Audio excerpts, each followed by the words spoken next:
Hello दोस्तों, मैं Sarla Yadav SY Hindi platform channel पर एक बार फिर से आप सभी का हार्दिक अभिनंदन करती हूं।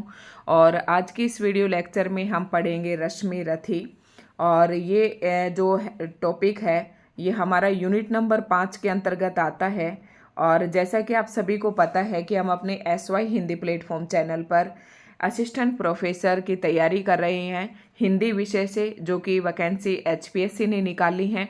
और HPSC ने जो सिलेबस दिया है असिस्टेंट प्रोफेसर का वो सेम टू सेम है UGC नेट वाला, उसमें बिल्कुल भी कोई फ़र्क नहीं है। तो ये मैं हर एक वीडियो में बताती हूँ, और वो इसलिए बताती हूँ कि कोई भी कैंडिडेट सिलेबस में कंफ्यूज ना हो। तो जिसने भी सिलेबस नहीं देखा है अभी तक, वो हमारे टेलीग्राम चैनल भी, मेरा SY हिंदी प्लेटफॉर्म चैनल के नाम से ही मेरा टेलीग्राम चैनल है। और मैंने अभी कल एक पोस्ट डाली थी, उस पोस्ट में मैंने उसका लिंक भी दे रखा है। तो आप टेलीग्राम चैनल को सभी ज्वाइन कर लें, ताकि जो भी मैं नई वीडियो डालती हूँ वो आपको वहाँ पर मिल जाएंगे। मैं हर वीडियो को वहाँ पर शेयर कर दिया करूँगी, ठीक है। तो ये पढ़ना था। और आज के हमारी क्लास नंबर होगी 24। तो जैसे कि अभी तक हमारी 23 क्लासेस हो चुकी हैं और आज की क्लास नंबर 24 है या 25 है, वो मैं अभी थंबनेल पर डाल दूंगी, आप उसे अच्छी तरीके से। क्लास नंबर 25 है, तो ठीक है। तो क्लास नंबर 25 होगी, 24 तक मैंने अपलोड कर दी है। और उम्मीद करती हूँ कि आप सभी ने अभी तक जो क्लास नंबर 23 हमने डाली है HPSC के सिलेबस के अकॉर्डिंग, असिस्टेंट प्रोफेसर सिलेबस के अकॉर्डिंग, तो वो क्लासेस आप सभी ने देख ली होंगी और अपने नोट्स भी बना लिए होंगे। तो आज हम बात कर रहे हैं कि ये मैंने रश्मि रथी निकाला है, तो ये रचना किसकी है। तो ये रचना रामधारी सिंह दिनकर की है। मैं ये मानकर चलती हूँ कि जब आप ये क्लास देख रहे हैं तो सिलेबस आपके सामने होगा, उसके हार्ड कॉपी आपके सामने है, और आपको इतना तो पता होगा कि जो रश्मि रथी रचना है वो रामधारी सिंह दिनकर की है। मुझे इतना मैं मानकर चलती हूँ। तो रामधारी सिंह दिनकर जी के बारे में जो बेसिक बातें थी वो हमने इससे पहले वाली वीडियो में, जब मैंने उर्वशी पढ़ाया था, तब उसमें सारी बातें बता दी थी। तो रामधारी सिंह दिनकर का जो जन्म है 1908 में हुआ था। एक बार फिर से जल्दी जल्दी रिवाइज करवा देती हूँ। मृत्यु 1984 में हुई। तो रामधारी सिंह दिनकर की अगर मैं बात करूं तो रामधारी सिंह दिनकर जी राष्ट्रीय सांस्कृतिक चेतना के कवि थे और प्रगतिवादी चेतना के कवि भी थे। ये दोनों बातें आपको ध्यान रखना है। रामधारी सिंह दिनकर जी ने अपने आप को मैथिली शरण गुप्त के सामने महज राष्ट्र कवि, डिप्टी राष्ट्र कवि अपने आप को स्वीकार किया है। तो ये एक पंक्ति है जो डायरेक्ट आपके पेपर में पूछी जाती है कि महज डिप्टी राष्ट्र कवि स्वीकार किया है रामधारी सिंह दिनकर ने मैथिली शरण गुप्त के सामने, ठीक है। आगे जो नेक्स्ट हमारा प्रश्न आता है, इसी से संबंधित एक और एक महत्वपूर्ण बात है। वैसे मैंने आपको पीछे बता दी थी पिछली वीडियो में सारी बातें। तो जो उर्वशी पर इनको भारतीय ज्ञानपीठ पुरस्कार मिला था 1972 में मिला था। और एक बार इनकी रचनाओं को मैं सिर्फ बोलकर बता देती हूँ कि रेणुका, हुकार, रश्मि, रेणुका, हुकार, रसवंती, उर्वशी, परशुराम की प्रतीक्षा, ठीक है, नीम के पत्ते, नील कुसुम। तो हम यहाँ पर रश्मि रथी पढ़ रही हैं। तो रश्मि रथी का जो प्रकाशन है ये 1952 में हुआ था। तो इसके बारे में हम पूरा डिटेल से पढ़ेंगे। अब आपको ये पता चल गया होगा कि किसकी रचना है। तो ये रश्मि रथी जो है रामधारी सिंह दिनकर द्वारा रचित एक काव्य रचना है, ठीक है। शुरू करते हैं। इसमें हम सारा पढ़ेंगे कि इसमें कितने सर्ग हैं, कब इसका प्रकाशन हुआ, इसकी विषय वस्तु क्या है, किस पर आधारित है, क्या कुछ है इसके अंदर, वो सारा जानते हैं आज के इस वीडियो लेक्चर में। तो सबसे पहले मैं आपको यही कहना चाहूँगी कि वीडियो आपको हमारी कैसी लगती है, हमारा कंटेंट आपको कैसा लग रहा है, तो कमेंट करके ज़रूर बताएं। और अगर पढ़ाने में आपको लग रहा है कि हाँ कोई कमी है, तो आप मुझे अपना सजेशन दे सकते हैं और मैं अपने आप को इम्प्रूव करने की कोशिश करूँगी, ठीक है। तो वो मैंने क्या पढ़ाया जब आपको समझ में ही नहीं आया, देखो जितने मुझे नॉलेज है उससे मतलब मैं पूरी तरीके से समझाने की कोशिश करती हूँ कि जो पढ़ाया हुआ है, जो भी कैंडिडेट हमारी वीडियो देख रहा है उसके दिमाग में फिट हो जाए, ठीक है। और रश्मि रथी पढ़ते हैं।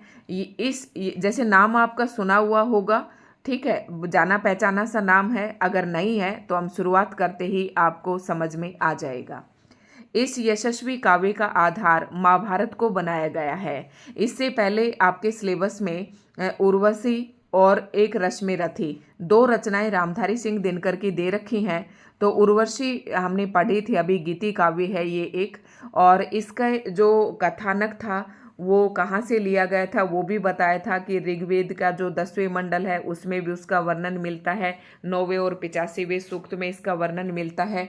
ठीक है, उसके बाद जो उर्वशी और पुनर्वा का जो पौराणिक आख्यान है उसके अनुसार इसकी कथा है। ठीक है, तो इसमें सेम ऐसे ही जो रश्मि रथी है इसकी कथा का आधार क्या है, तो इसकी कथा का आधार महाभारत को बनाया गया है। तो महाभारत के शायद सभी पात्रों से मैं ये मान के चलती हूँ कि सभी कैंडिडेट वाकिफ होंगे, क्योंकि सीरियल वगैरह भी देखते हैं। ठीक है, दिनकर जी ने इस खंड काव्य के द्वारा, रश्मि रथी क्या है ये याद रखना है कि काव्य के दृष्टिकोण से ये एक खंड काव्य है। एक महाकाव्य होता है, एक खंड काव्य। एक खंड काव्य में एक नायक की किसी एक घटना को और एक ही नायक के ऊपर ही पूरी तरह से डिपेंड होती है, एक ही इसमें घटना होती है और उसी घटना का आरंभ और अंत होता है। ठीक है, तो ये खंड काव्य है। खंड काव्य के द्वारा वीर और दानीकरण के नायकत्व को स्थापित किया है। तो कर्ण से संबंधित है ये, दानी कर्ण से संबंधित है रश्मि रथी। ठीक है, और इसका प्रकाशन वर्ष 1952 है। ये सर्ग 7 सर्गों में, ये है जो रचना है ये 7 सर्गों में विभाजित है। अब जब इसके 7 अध्याय हैं तो आपको पता है कि वीडियो काफ़ी थोड़ी सी लंबी होने वाली है, तो आप बिल्कुल धैर्य के साथ बने रहें और देखते रहें। और अगर आपको वीडियो अच्छी लगे तो आप वीडियो को लाइक जरूर करें। ठीक है, ध्यान रखना है रश्मि रथी किसकी रचना, इंपॉर्टेंट पॉइंट्स पर एक बार फिर से ध्यान देते हैं। ये रामधारी सिंह दिनकर की रचना है, 1952 में इसका प्रकाशन हुआ था, 7 सर्गों में विभक्त है। और इसका जो नायक है वो वीर और दानवीर कर्ण के ऊपर इसका नायक तो है, वीर और दानीकरण इसका नायक है। और इसकी जो कथा का आधार है वो महाभारत को बनाया गया है। अगर काव्य के दृष्टिकोण से देखें तो ये एक खंड काव्य है। इतने प्रश्न मैंने ये बता दिए हैं, अब आपके दिमाग में ये आना चाहिए स्क्रीन में इसी प्रकार के प्रश्न पूछे जाएंगे जैसे कि मैं आपको बता रही हूँ। ठीक है, हो सकता है ये पहली बार पेपर हो रहा है असिस्टेंट प्रोफेसर का इस तरीके से, तो हम अंदाज़ा नहीं लगा सकते। लेकिन हाँ, जिस प्रकार से एचपीएससी ने पीजीटी का एग्ज़ाम लिया था उसके बिहाफ में मैं ये सारा कंटेंट आपको पढ़ा रही हूँ, क्योंकि पीजीटी एग्ज़ाम में मैं खुद कैंडिडेट थी, मैं खुद बैठी थी, काफ़ी मेरा जो एक्सपीरियंस है मुझे पता है और उसी के तरीके से मैं पढ़ा रही हूँ। और मुझे पक्का विश्वास है कि काफ़ी हद तक ये वीडियोज़ आपके काम भी आने वाली हैं। तो रश्मि रथी का अर्थ होता है, सबसे पहले हम रश्मि रथी का अर्थ जानेंगे कि वह व्यक्ति जिसका रथ रश्मि अर्थात पुण्य का हो। मतलब रश्मि का मतलब वह व्यक्ति जिसका अर्थ रथ, रथी है ना, रथ पुण्य का हो। तो इस काव्य में रश्मि रथी नाम कर्ण का है। मैंने शुरू से भी आपको बताया था कि ये सूर्य पुत्र था और रश्मि हम सूर्य की उसी से लेते हैं पर्यायवाची के रूप में। तो रश्मि रथी कौन था, कर्ण से इसका संबंध है, क्योंकि उसका चरित्र अन्यतः पुण्य में एवं प्रकाश में है। ठीक है, रश्मि रथी जिसका रथ पुण्य का हो। और आपको ध्यान भी आया होगा कि महाभारत जब आपने देखी थी इनका वध भी, जब इनका रथ का जो पहिया है वो दलदल में फंस जाता है, कीचड़ में फंस जाता है और निहत्थे वो जब उस रथ को निकालता है कर्ण, तो उस पर अर्जुन जो है अपने बाण छोड़ते हैं, इसी कारण इसकी मृत्यु भी होती है। तो इनको नाम दिया गया है रश्मि रथी। ठीक है, कुछ बातें मैंने बताई, ध्यान रखेंगे। 1952 में प्रकाशन, 7 इसमें सर्ग हैं, ये खंड काव्य है, महाभारत पर को इसका विषय का आधार बनाया गया है। रश्मि रथी का अर्थ है जिसका रथ रश्मि अर्थात पुण्य का हो, अर्थात जिसका अर्थ रथ पुण्य का हो। और रश्मि रथी नाम जो है कर्ण का है। ठीक है, ये ध्यान रखना है इतना। अब काव्यगत विशेषताएं पढ़ते हैं कि इसकी काव्यगत विशेषताएं क्या है। और काव्यगत विशेषताओं के अंतर्गत 2 बातें आती हैं, एक तो शैली पक्ष आता है और दूसरा भाव पक्ष आता है। शैली पक्ष के अंतर्गत हम इन्हें पढ़ते हैं कि कवि ने कौन सी शैली का प्रयोग किया है। शैली का मतलब उसके लिखने का जो शैली थी, लिखते वक्त अलंकार, समास, रस, छंद, इन सब का शब्द, शब्दावली, लाक्षणिकता, इनका प्रयोग किस प्रकार से किया, तो ये शैली पक्ष के अंतर्गत आ जाता है। और भाव पक्ष के अंतर्गत उसकी अनुभूति आती है लेखक की। तो भाव पक्ष देख लेते हैं। इस काव्य का मुख्य कथानक कर्ण समाज के उन व्यक्तियों का प्रतीक है जो वर्ण व्यवस्था पर आधारित अमानवीय क्रूरता एवं जड़ नैतिक मान्यताओं की विभीषिका के शिकार हैं।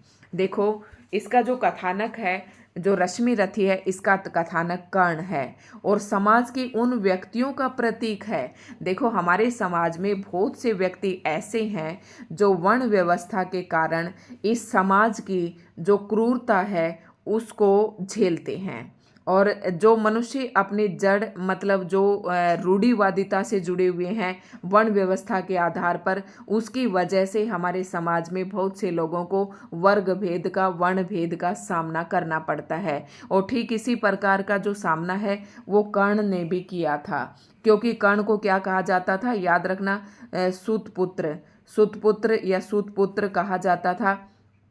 ठीक है, क्योंकि किसी को पता नहीं था कि ये कौनती पुत्र है, तो इसे सुतपुत्र कहा जाता था। जब सुतपुत्र कहा जाता था तो कर्ण का खून खोलता था, लेकिन जब तक कर्ण को ये नहीं पता था कि उसकी माता कुंती है।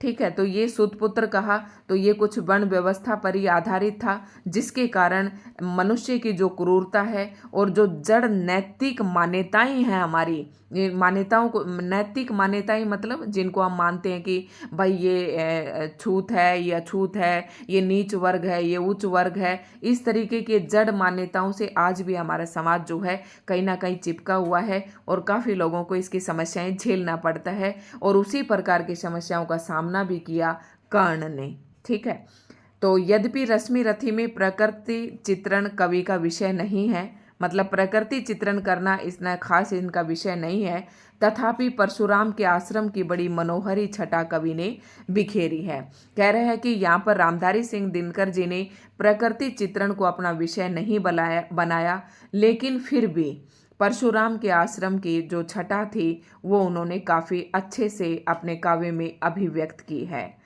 वीर रस की प्रधानता है, जहाँ कर्ण और कुंती का संवाद है वहाँ वात्सल्य रस भी देखने को मिलता है। वात्सल्य रस होता है अपनी माँ का अपने संतान के प्रति जो प्रेम होता है, जो रस होता है, उसे वात्सल्य रस कहते हैं।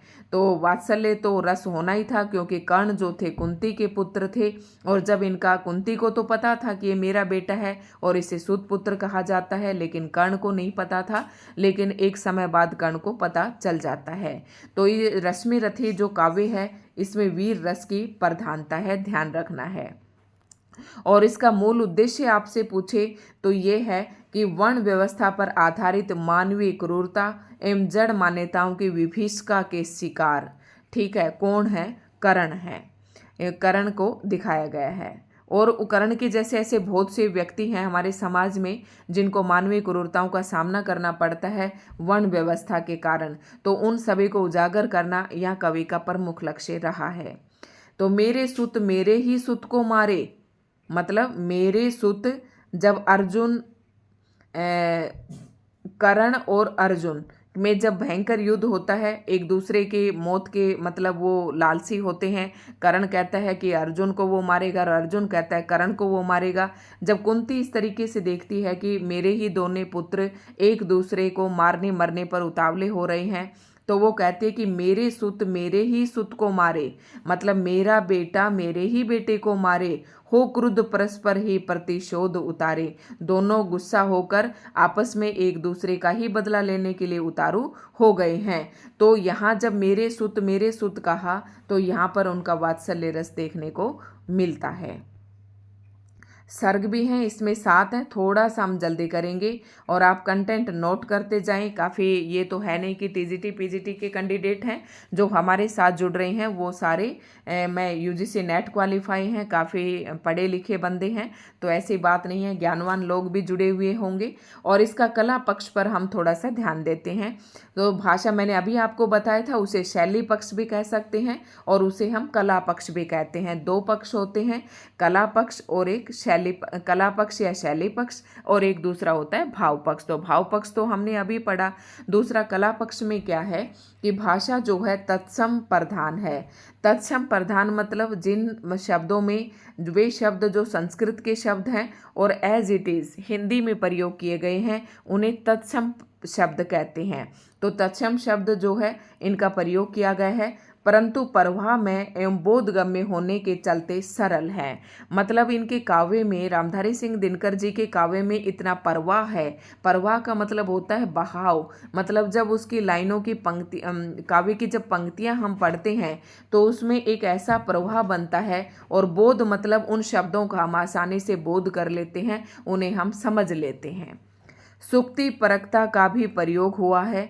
युद्धजन परिस्थितियों के लिए प्राचीन शब्दावली का भी यदा कदा प्रयोग मिलता है। मतलब युद्ध जनित जो परिस्थितियां हैं उसमें प्राचीन शब्दावली का भी यहाँ कहाँ थोड़ा बहुत वर्णन मिलता है। अब सबसे पहले हम प्रथम सर्ग को पढ़ेंगे। जैसे कि इसमें 7 सर्ग थे। सर्ग का मतलब अध्याय, और अध्याय भी कह सकते हैं, ठीक है। तो याद रखना है, ऐसे ही प्रश्न पूछे जाते हैं कि रश्मि रथी में कितने सर्ग हैं, तो इसमें 7 सर्ग हैं। तो सबसे पहले हम पहले सर्ग को पढ़ते हैं। पांडवों एवं कौरवों की शास्त्रार्थ शिक्षा जब पूर्ण हो गई तो गुरु द्रोण उनके रण कौशल के प्रदर्शन हेतु एक सार्वजनिक आयोजन किया गया। तो ये मेरे ख्याल से, देखो मैंने तो महाभारत बहुत बार देखी है, तो आप सभी ने भी देखी होगी। जब इनके गुरु कौन थे? कौरवों और पांडवों के गुरु द्रोण थे। जब दो कौरवों और पांडवों दोनों की जब शिक्षा संपूर्ण हो जाती है तो वो अपने रण कौशल का प्रदर्शन करने के लिए, कि ये युद्ध में कितना अपना प्रदर्शन करते हैं, उसके लिए एक सार्वजनिक आयोजन किया गया।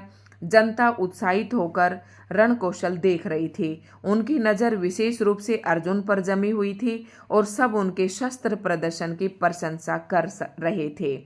इतने में अचानक कर्ण का आगमन हुआ और उसने अर्जुन को चुनौती देते हुए ललकारा, किंतु कृपाचार्य ने उसकी जाति पूछकर उसे रोक दिया। पर द्रोण समझ गए कि यह उनके प्रिय शिष्य अर्जुन के लिए खतरे की घंटी है।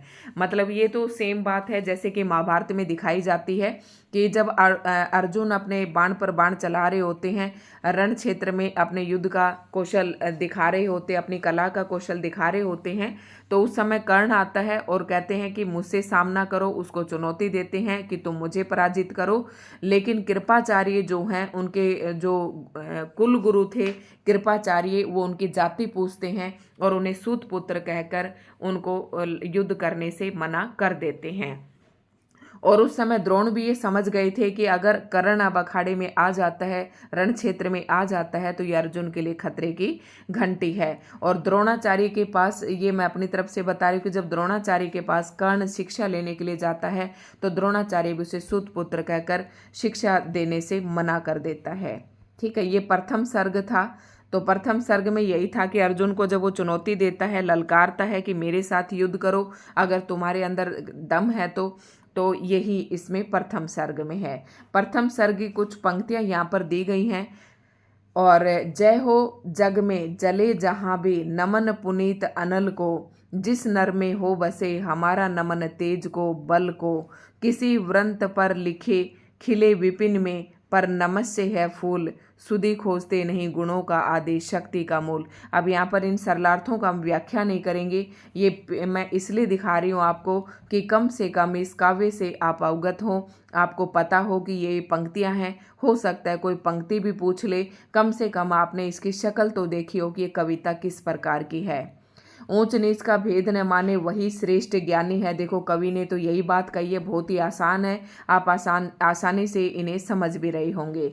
दया धर्म जिसमें हो सबसे वही पूज्य प्राणी है। क्षत्रिय वही भरी हो जिसमें निर्भयता की आग, सबसे श्रेष्ठ वही ब्राह्मण हो जिसमें तप त्याग हो। तो ये बात कही गई है कि सबसे श्रेष्ठ व्यक्ति वही है। यहाँ पर वर्ण व्यवस्था जो है आड़े नहीं आनी चाहिए। ठीक है, श्रेष्ठ ज्ञानी व्यक्ति वही है जो ऊंच नीच का भेद नहीं करता। सबसे पूजनीय व्यक्ति वही है जिसमें दया धर्म है। और क्षत्रिय वही है जिसमें जो निर्भय हो, जो आग से भी न डरे। और सबसे श्रेष्ठ ब्राह्मण वही है जिसमें तप और त्याग की भावना हो। तो नहीं पढ़ेंगे भाई, फिर भी मन कर जाता है। ऊपर सिर पर कनक छत्र, भीतर काले के काले, शर्माते हैं नई जगत में जाति पूछने वाले। पूछो मेरी जाति शक्ति हो तो मेरे भुजबल से, रवि समाज दीपित ललाट से और कवच कुंडल से। ये कर्ण कहते हैं कि अगर तुम्हारे भुजाओं में ताकत है तो तुम मेरी शक्ति से, मुझसे मेरी जाति क्या पूछते हो, मुझसे मेरी शक्ति पूछो।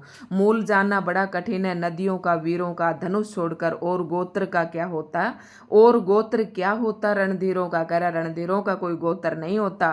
ठीक है, बड़े वंश से क्या होता खोटे हो यदि काम, नर का गुण उज्जवल चरित्र है, नहीं वंश धन धाम। तो धन धाम और ये किसी काम के नहीं होते, नर के अंदर सबसे उज्जवल गुण उसका चरित्र होता है। ठीक है, तो ये कुछ प्रथम सर्ग से संबंधित थी। द्वितीय सर्ग से संबंधित है, जाति को लेकर अपमानित कर्ण दुखी होकर जब कर्ण को सूत पुत्र कहकर और अब मना कर दिया जाता है युद्ध लड़ने से, तो उस जाति को लेकर अपमानित हो जाते हैं कर्ण और दुखी होकर परशुराम के पास धनुर्विद्या सीखने जाते हैं। द्वितीय सर्ग में परशुराम के पास धनुर्विद्या सीखने गया, वह अपनी जाति छिपाकर परशुराम से विद्या ग्रहण करने लगा। यह विदित हो कि परशुराम केवल ब्राह्मणों को ही शिक्षा देते थे। एक दिन परशुराम को पता चल गया कि कर्ण ब्राह्मण नहीं है। उन्होंने कर्ण से उसके अधिकार छीन लिए एवं उसे श्राप भी दे दिया। ये गलत बातें हैं। देखो कितना मुझे कर्ण में अगर महाभारत में सबसे ज़्यादा दीन पात्र लगता है तो कर्ण ही लगता है, और कर्ण पात्र के प्रति हमारे मन में सहानुभूति भी है, दया भी है। ऐसा नहीं होना चाहिए था, और ऐसा उस समय में, आज के समाज में हम कहते हैं, बल्कि आज के समाज में वर्ण व्यवस्था कम है, उस समय तो ये कट्टर वर्ण व्यवस्था का वर्णन यहाँ पर कवि ने किया है। तो द्वितीय सर्ग में क्या होता है, पहले में तो उसको मना कर देते हैं सूत पुत्र कहकर। दूसरे सर्ग में क्या होता है कि जब ये परशुराम से धनुर्विद्या सीखने जाते हैं और जब परशुराम को उसके पता चल जाता है कि ब्राह्मण नहीं है, तो वो उसके सारे अधिकार छीन लेते हैं और कर्ण को श्राप भी दे देते हैं। द्वितीय सर्ग की कुछ महत्वपूर्ण काव्य पंक्तियां हैं। शीतल विरल एक कानन शोभित अधित्यका के ऊपर, अधित्यका और उपत्यका दो अक्षर होते हैं, अधित्यका और उपत्यका। अधित्यका शायद एक तो जो पर्वत की चोटी होती है ना, इसके ऊपर वाली जगह को कहते हैं। कहीं उत्स प्रस्वर्ण चमकते झरते, कहीं शुभ्र निर्झर। ठीक है, तो पंक्तियां नहीं पढ़ेंगे भाई, पंक्तियां पढ़ेंगे तो वीडियो बहुत ही ज़्यादा लंबी हो जाएगी। आप लोग देख लेना, ये मैंने आपके लिए कंटेंट लिया है। ठीक है, रण केवल इसलिए कि राज्य सुखी हो मानी हो, हाय करण तू क्यों जन्मा था, जन्मा तो क्यों वीर हुआ, कवच और कुंडल भूषित भी मेरा तेरा अधम शरीर हुआ, धस जाए वह देश तल में गुण की जहाँ नहीं पहचान, जाति गोत्र के बल से ही आदर पाते हैं जहाँ सुजान। क्या देखो यहाँ पर बहुत जोर से धिकारा है कवि ने। मैं कहता हूँ अगर विधाता नर को मुट्ठी में भरकर कहीं छींट दे ब्रह्मलोक से ही नीचे भूमंडल पर, तो भी विविध जातियों में ही मनुज यहाँ आ सकता है, नीचे है क्यारियां बनी तो बीज कहाँ जा सकता है। ठीक है, तृतीय सर्ग में क्या है, कौरवों ने जुए के छल से पांडवों को 13 वर्ष तक वनवास झेलने पर विवश किया। और क्योंकि मैं इसको थोड़ा सा जल्दी इसलिए कर रही हूँ, ये मान के चलती हूँ कि सभी को पता है और लगभग आसान से इसकी स्टोरी है। तो दुर्योधन से पांडवों ने अपना हिस्सा मांगा, पर दुर्योधन सुई की नोक पर भूमि देने को तैयार नहीं थे। अतः कृष्ण अंततः पांडवों का प्रस्ताव लेकर दुर्योधन के पास गए और कहा, क्या है इसमें ध्यान रखना है कि कौरवों ने जुए के खेल में छल से पांडवों को 13 वर्ष का वनवास झेलने पर विवश किया, और जब ये अवधि पूरी हो जाती है और पांडव आकर अपना हिस्सा मांगते हैं, तो दुर्योधन उन्हें सुई की नोक पर भूमि देने से मना कर देते हैं। तब कृष्ण पांडवों का प्रस्ताव लेकर दुर्योधन के पास गए और उन्होंने क्या कहा, दो न्याय अगर तो आधा दो। कह रहा कि अगर तुम न्याय करते हो, अपने भाइयों को देते हो, तो आधा हिस्सा दो, पर इसमें भी यदि बाधा हो तो दे दो केवल 5 ग्राम, रखो अपनी धरती तमाम। तो कहा, कृष्ण जी ने ये कहा कि तुम केवल 5 गांव दे दो। और 5 गांव तुमने हरियाणा में पढ़े भी होंगे, हरियाणा जीके में एक पानीपत आता है जिसमें सोनप्रत पानप्रत, ठीक है, आगे तो मुझे भी नहीं पता और ध्यान नहीं आ रहा है अभी। लेकिन दम्भी दुर्योधन, मतलब घमंडी अहंकारी दुर्योधन कहाँ मानने वाला था, वह उल्टा श्री कृष्ण को ही बंधक बनाने की हिमाकत करने लगा। दिनकर जी ने क्या लिखा है इस बात को, जब नाश मनुज पर छाता है पहले विवेक मर जाता है। कह रहा है कि जब मनुष्य का नाश होने वाला होता है तो उसका विवेक सबसे पहले मर जाता है, उसकी बुद्धि खो जाती है। और अंततः युद्ध होना तय हो गया। जब उनको हिस्सा नहीं दिया गया तो युद्ध होना ही था। सभा से जाते समय कृष्ण ने कर्ण को पांडवों के साथ मिल जाने का आमंत्रण दिया। जाते समय श्री कृष्ण जी ने कर्ण को पांडवों से मिलने का आमंत्रण दिया, परंतु कर्ण ने इसे अस्वीकार कर दिया। कर्ण ने इसे अस्वीकार इसलिए कर दिया था क्योंकि जब कर्ण का कोई भी नहीं था तब दुर्योधन ने इसे एक गांव दिया था और अपना साथ भी दिया और अपनी मित्रता का फर्ज भी निभाया था। तो कर्ण कैसे अपनी मित्रता को धोखा दे सकता था, इसलिए कर्ण ने अपनी जगह पर बिल्कुल सही किया और पांडवों के इस प्रस्ताव को, कृष्ण जी द्वारा दिए गए पांडवों के इस प्रस्ताव को ठुकरा दिया। तृतीय सर्ग की महत्वपूर्ण काव्य पंक्तियां देखते हैं। सच है विपत्ति जब आती है, कायर को ही दहलाती है। सूरमा नहीं विचलित होते, क्षण एक नई धीरज खोते। विघ्नों को गले लगाते हैं, कांटों में राह बनाते हैं। है कौन विघ्न ऐसा जग में, टिक सके वीर नर के मग में। खम ठोक खेलता है जब नर, पर्वत के जाते पाँव उखड़। गुण बड़े एक से एक प्रखर, है छिपे मानवों के भीतर। मेहंदी में जैसे लाली हो, वर्ती का बीच उजियाली हो। बत्ती जो नहीं जलाता है, रोशनी नहीं वह पाता है। जब नाश मनुष्य पर छाता है, पहले विवेक मर जाता है। ठीक है, आसान पंक्तियां हैं, सभी इसको समझ रहे होंगे। तृतीय सर्ग। और अब बात आती है चतुर्थ सर्ग की। और चतुर्थ सर्ग में क्या कहा, ये कुछ पंक्तियां तृतीय सर्ग की हैं, आप सारी इन्हें पढ़ लेना। ठीक है, उसके बाद चतुर्थ सर्ग में क्या कुछ है ये हम देख लेते हैं। इस सर्ग में ये कथा है कि कर्ण के पास प्रकृत प्रदत्त यानी प्रकृति के दिए गए दो उपहार थे, कवच और कुंडल। ठीक है, कवच और कुंडल था जिसके रहते युद्ध भूमि में उसे कोई नहीं मार सकता था। तो जब तक कवच मतलब रक्षा कवच थे, उसके कुंडल अगर जब तक कर्ण के पास ये रहेंगे तो उसे युद्ध भूमि में कोई नहीं मार सकता था। अंततः इंद्र ने वेश बदलकर छल से कर्ण के दानवीरता का फायदा उठाया और उससे उसका कवच कुंडल वापस ले लिया।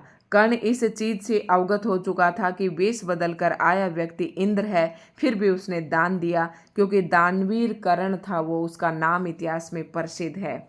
ये उसे पता था कि ये इंद्र ही आया है वेश बदल कर, लेकिन फिर भी उसने अपने कवच और कुंडल दान में दे दिए। ये कर्ण के जीवन का सबसे बड़ा दान था। लज्जित इंद्र ने उसकी दानवीरता से प्रसन्न होकर से एक घने नामक अमोघ शक्ति प्रदान की थी। ये शक्ति एक घने नामक अमोघ शक्ति प्रदान की किसने? इंद्र ने। चतुर्थ सर्ग की कुछ काव्य पंक्तियां हैं, इसे हम नहीं पढ़ेंगे क्योंकि अगर ये सारी पंक्तियां अब हम पढ़ने लगे तो काफ़ी समय हमारा लग जाएगा। ठीक है, ये आप पढ़ सकते हैं और देख लो, यहाँ से दिया हुआ है सारा। उसके बाद आता है चतुर्थ सर्ग के बाद आता है पंचम सर्ग में क्या है। ये कुछ चतुर्थ सर्ग की पंक्तियां थी। यहाँ से तू दानी मैं कुटिल परवंचक, तू पवित्र मैं पापी, तू देख कर भी सुखी और मैं लेकर भी परितापी। तू पहुँचा है जहाँ कर्ण देवत्व न जा सकता है, इस महान पद को कोई मानव ही पा सकता है। देवराज बोले कि कर्ण यदि धर्म तुझे छोड़ेगा, निज रक्षा के लिए नया संबंध कहाँ जोड़ेगा। बहुत ही अच्छा जो शब्द हैं लिखे हैं। और अब देखते हैं पंचम सर्ग में क्या है। इस सर्ग में माता कुंती कर्ण के पास ये विनती करने जाती है कि वह अपने ही भाइयों के विरुद्ध न लड़े, क्योंकि उन्हें डर था कि वह उसे उसके जन्म के विषय में बताकर पांडवों की तरफ करना चाहती थी। पर दुर्योधन को वचन दे चुका कर्ण नहीं मानता है। हालांकि वह माता कुंती को यह आश्वासन देता है कि अर्जुन को छोड़कर वह अन्य किसी पांडव का वध नहीं करेगा। ये भी वचन देता है और साथ में ये भी वचन देता है कि माता आपके पांचों के पांचों पुत्र जो है जिंदा रहेंगे। ठीक है, और वह अर्जुन को छोड़कर अन्य किसी, क्योंकि अर्जुन इसका दुश्मन था, कि पांडव का वध नहीं करेंगे। पंचम सर्ग की कुछ राधे किसको कहा जाता था? ये कर्ण को कहा जाता था, राधे पुत्र। ठीक है, राधे सांदे पूजन में ध्यान लगाए, था खड़ा विमल जल में युग बाहु उठाए। राधा का सुत तू नहीं, तने मेरा है। ये कुंती कहती है कि तू राधा का बेटा नहीं है, तने मतलब तू मेरा बेटा है। जो धर्मराज का वही वंश तेरा है, जो धर्मराज का वंश है वही तेरा वंश है। तू नहीं सुत का पुत्र राजवंशी है, अर्जुन समान गुरुकुल का ही अंशी है। पर मैं कुमारी का थी जब तू आया था, वो कंवारी थी, अनमोल लाल मैंने असमय पाया था। ठीक है, कह रहा ऐसा लाल अगर उसे शादी के बाद मिलता तो कह रही बेटा धरती पर बड़ी दीन है नारी, अबला होती सचमुच योषिता कुमारी। थी चाह पंख मन का प्रलाक्षित कर लूं, मरने के पहले तुझे अंक में भर लूं। पर हाय हुआ ऐसा क्यों वाम विभाता, विधाता मुझ वीर पुत्र को मिली भीरू क्यों माता। कह रहे कि पुत्र तो इतना वीर है और वो अपने आप को कायर कहती है। सो धन्य हुई तुम देवी सभी कुछ पाकर, कुछ भी न गंवाया तुमने मुझे गंवा कर।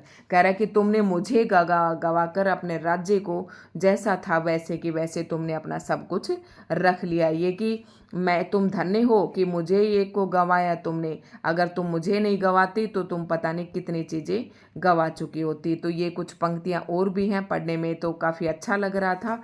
और लेकिन इसके सरलार्थ हम बाद में करेंगे जब सब्जेक्टिव पेपर का करेंगे, ठीक है। छठ सर्ग से, तो इस सर्ग में कर्ण सेनापति के रूप में युद्ध भूमि में उतरता है। जब उनके कई सारे योद्धा मर जाते हैं कौरवों के, तो अंततः कर्ण को सेनापति बनाया जाता है छठे सर्ग में, और पांडव सेना को तहस नहस कर देता है। श्री कृष्ण को पता था कि उसके पास एक घनी अस्त्र है जो इंद्र ने दिया था, इसलिए वे घटोत्कच को कर्ण के सामने खड़ा कर देते हैं। कर्ण को न चाहते हुए भी दुर्योधन के कहने पर विशालकाय घटोत्कच को मारना पड़ता है। घटोत्कच को कर्ण के सामने खड़ा कर देते हैं और कर्ण को दुर्योधन वो नहीं मारना चाहता था, लेकिन कर्ण को न चाहते हुए भी दुर्योधन के कहने पर घटोत्कच को मारना पड़ा, क्योंकि कर्ण का तो एक ही लक्ष्य था, बस अर्जुन को मारना। इस प्रसंग में इस बात की विचिकित्सा की गई है कि महाभारत का युद्ध धर्म युद्ध था या नहीं। मतलब इन दोनों पर भी बातचीत की गई है कि ये जो महाभारत का युद्ध था इसे धर्म युद्ध कहें या नहीं कहें। उपसंहार ये निकलता है कि कोई भी युद्ध धर्म युद्ध नहीं हो सकता। युद्ध के आदि मध्य और अंत सब पाप युक्त होते हैं।